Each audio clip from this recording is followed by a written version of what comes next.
I was reading the story of a man who got lost in a blizzard, and he was in trouble.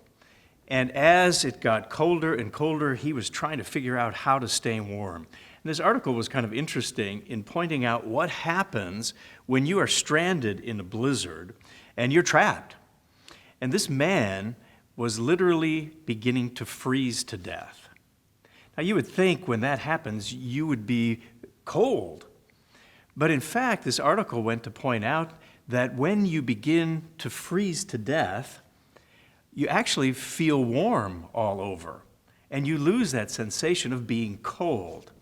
I found that really interesting, that it is a medical fact that when you get to a certain point, you start to feel warm instead of feeling cold, and it actually begins to feel good.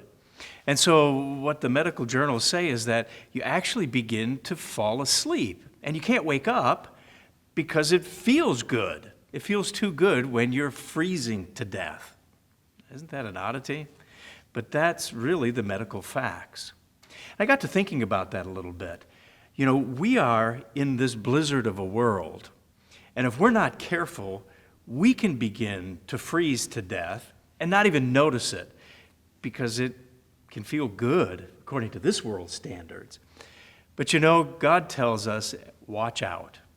Watch out. The Apostle Paul reminded the Ephesians in Ephesians chapter 5, verse 14. He said this, "Awake, you who sleep. Arise from the dead." You see, we have that tendency in this world to just be taken in by it all, and we can go to sleep, spiritually speaking. But he says, wake up, and Christ will give you light.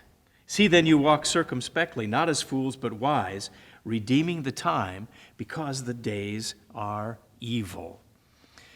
Now, this has a connection to God's holy days as well. Awake, wake up. Don't allow yourself to be frozen to death and feel good by fitting into the standards of this world. We've got to be different.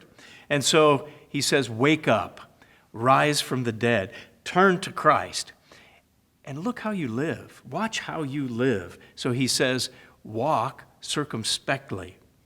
That's one of the mistakes that people often do if they end up in a blizzard and they're lost. They'll lay down, and then they have that tendency to go to sleep. Well, we can't lay down spiritually.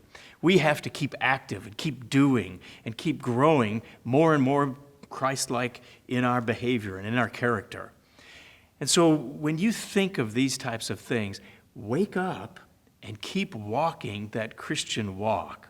And as we do that, we recognize the world that we live in, and we're striving then to be more Christ-like. So don't fall asleep. That's BT Daily. We'll see you next time.